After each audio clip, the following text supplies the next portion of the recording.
മല്ലിക സുകുമാരൻ ഒരു കാലത്ത് മല്ലികയായിരുന്നു. ജഗതി ശ്രീകുമാറുമായി ഒളിച്ചോടി മദ്രാസിലെത്തിയ മല്ലിക ജീവിക്കാൻ വേണ്ടി ഇരുവരും പാടുപെട്ടതും പിന്നീട് സുകുമാരനുമായി മല്ലിക പ്രണയത്തിലായതും സുകുമാരനെ വിവാഹം കഴിച്ചതും ഒക്കെ ചരിത്രം. അതൊക്കെ എല്ലാവർക്കും അറിയാവുന്ന ചരിത്രം. പക്ഷേ അറിഞ്ഞുകൂടാത്ത ചില ചരിത്രങ്ങൾ കൂടിയുണ്ട് മല്ലികയ്ക്ക്. മല്ലിക മദ്രാസിലെത്തിയപ്പോൾ മല്ലികയ്ക്ക് താങ്ങായും തണലായും നിന്നത് ശ്രീകുമാരൻ തമ്പിയുടെ ഭാര്യ രാജിയായിരുന്നു. മല്ലികയുടെ അടുത്ത സുഹൃത്തായിരുന്നു രാജി. മല്ലികയും ജഗതി ശ്രീകുമാറും തമ്മിലുള്ള പ്രണയവും ഒളിച്ചോട്ടവും അവരുടെ കഷ്ടപ്പാടുകളും ഒക്കെ രാജിക്ക് അറിയാമായിരുന്നു. അന്ന് ശ്രീകുമാരൻ തമ്പി ബഹുമുഖ പ്രതിഭയാണ്. സാഹിത്യത്തിലും സിനിമയിലും അദ്ദേഹം സംവിധാനം ചെയ്ത സിനിമകളൊക്കെ മനോഹരമായ ചിത്രങ്ങളാണ്. ഏതോ ഒരു സ്വപ്നം അടക്കമുള്ള ചിത്രങ്ങൾ, യുവജനോത്സവം അടക്കമുള്ള ചിത്രങ്ങൾ. അദ്ദേഹം നിർമ്മാതാവ് കൂടിയായി മാറി. അദ്ദേഹം നിർമ്മാതാവായപ്പോൾ അത് മലയാള കമേഴ്സ്യൽ സിനിമയിലെ ചരിത്രവുമായി മാറി. ജയിക്കാനായി ജനിച്ചവൻ എന്ന ചിത്രം വൻ ബഡ്ജറ്റിലാണ് അദ്ദേഹം ഒരുക്കിയത്. ജയിക്കാനായി ജനിച്ചവനിൽ നായകന്മാർ നസീറും സോമനുമായിരുന്നു. ജയനായിരുന്നു വില്ലൻ. നസീറിനും സോമനും തുല്യ പ്രാധാന്യമുള്ള വേഷമായിരുന്നു ശ്രീകുമാരൻ തമ്പി കൊടുത്തിരുന്നത്. പക്ഷേ എവിടെയൊക്കെയോ വെച്ച് നസീറിന്റെ കഥാപാത്രം തന്റെ കഥാപാത്രത്തെക്കാൾ മുകളിലാണെന്ന് സോമൻ സംശയിച്ചു. ഇക്കാര്യം പറഞ്ഞ് തമ്പിയും സോമനും തമ്മിൽ തെറ്റി. അന്നത്തെ കാലത്ത് ഒരു നടനും സംവിധായകനും തെറ്റിയാൽ സംവിധായകൻ ചെയ്യുന്നത് നടൻ അഭിനയിക്കേണ്ടിയിരുന്ന സീനുകൾ വെട്ടിക്കുറയ്ക്കും. അങ്ങനെ സോമൻ അഭിനയിക്കേണ്ട സീനുകൾ വെട്ടിക്കുറച്ചു. സോമന് ആ ചിത്രത്തിൽ ഒരു റൊമാന്റിക് ഹീറോയുടെ പരിവേഷമായി മാറി. സോമന്റെ ആക്ഷൻ രംഗങ്ങളൊക്കെ പലതും വെട്ടിക്കുറച്ചു. മാത്രമല്ല, ഈ സിനിമയ്ക്ക് ഒരു പ്രത്യേകതയുണ്ടായിരുന്നു. പുഷ്പക വിമാനം കൊണ്ടുവന്ന ചിത്രമായിരുന്നു ഇത്. വിമാനത്തിൽ വെച്ചൊക്കെ സാഹസിക സ്റ്റണ്ട് നടത്തുന്ന ചിത്രം. ആദ്യമായി വിമാനത്തിൽ വെച്ച് സ്റ്റണ്ട് നടത്തുന്നത് ഡേഞ്ചർ ബിസ്ക്കറ്റ് എന്ന ചിത്രത്തിലാണ്.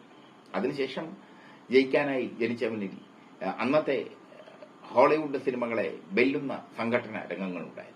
ക്ലൈമാക്സിലെ സംഘടന രംഗങ്ങളൊക്കെ ഒരുപാട് പണം ചിലവഴിച്ചു. അതിനൊക്കെ ഒരുപാട് പണം ചിലവഴിച്ചു ശ്രീകുമാരൻ തമ്പി.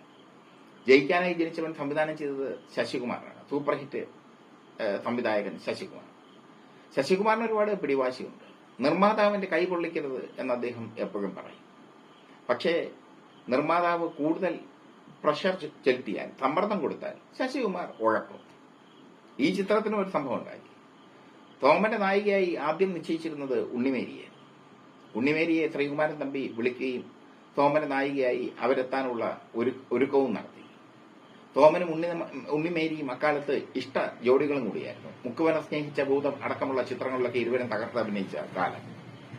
എന്തായാലും ഉണ്ണിമേരി സോമന്റെ നായികയാകാൻ തയ്യാറായി.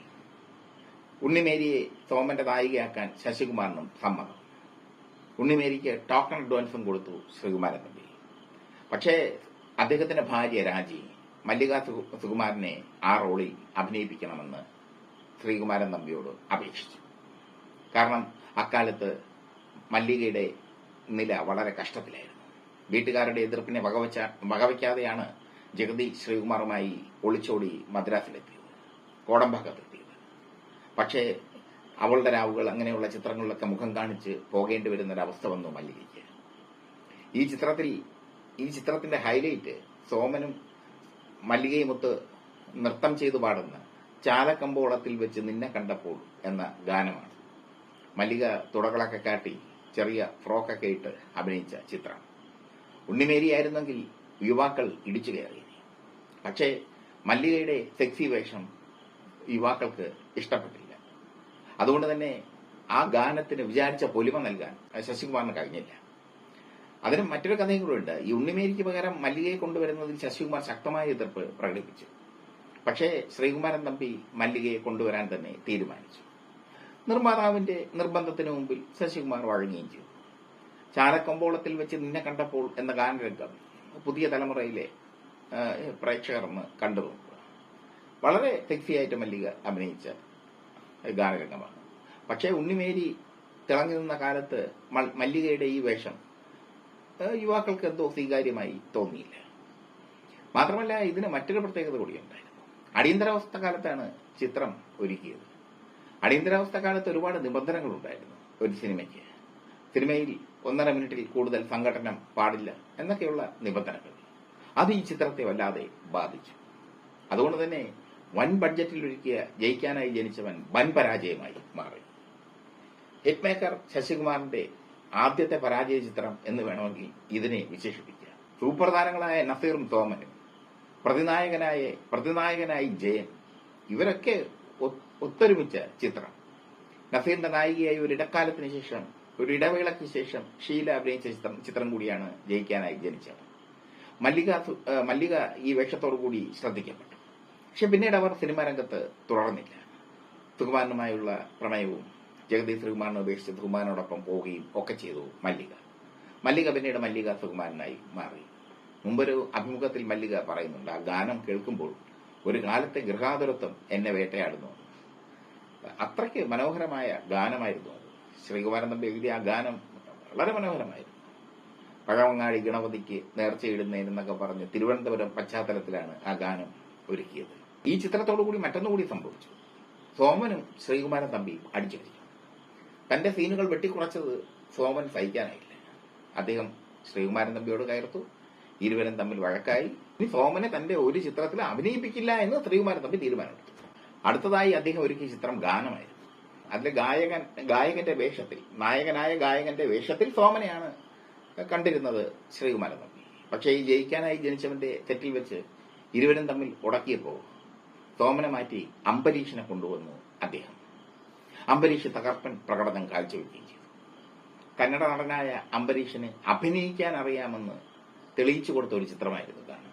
സോമനും ശ്രീകുമാരൻ തമ്മിലുള്ള പിണക്കം ഏറെക്കാലം തുടർന്നു. പിന്നീട് ഇരുവരും അതൊക്കെ മറന്നു. അങ്ങനെ പല വിധത്തിലുള്ള സംഭവങ്ങൾ നടന്ന ഒരു ചിത്രമായിരുന്നു ജയിക്കാനായി ജനിച്ചവൻ. ആ ചിത്രത്തിന് ശേഷം ജയൻ സൂപ്പർ താരമായി വളരുന്നത് നമ്മൾ കണ്ടു. പ്രേം നസീറിനൊപ്പം ജയനും സൂപ്പർ സ്റ്റാറായി മാറി. അങ്ങനെയൊക്കെയുള്ള ഒരുപാട് കൗതുകങ്ങൾ ആ ചിത്രത്തിലുണ്ട്. സൂപ്പർ സ്റ്റാറായി മാറി. അങ്ങനെയൊക്കെയുള്ള ഒരുപാട് കൗതുകങ്ങൾ ആ ചിത്രത്തിലുണ്ട്. 2 കാരണങ്ങൾ കൊണ്ടാണ് ആ ചിത്രം പരാജയപ്പെട്ടത്. അടിയന്തരാവസ്ഥ കാലത്തെ നിയമം അനുസരിച്ച് ദീർഘമായ സംഘടന രംഗങ്ങൾ പറ്റത്തില്ല. 2, ഈ പ്രധാനപ്പെട്ട ഗാനരംഗത്ത് ഉണ്ണിമേരി ആയിരുന്നെങ്കിൽ ചിത്രം വൻ വിജയം നേടുമായിരുന്നു.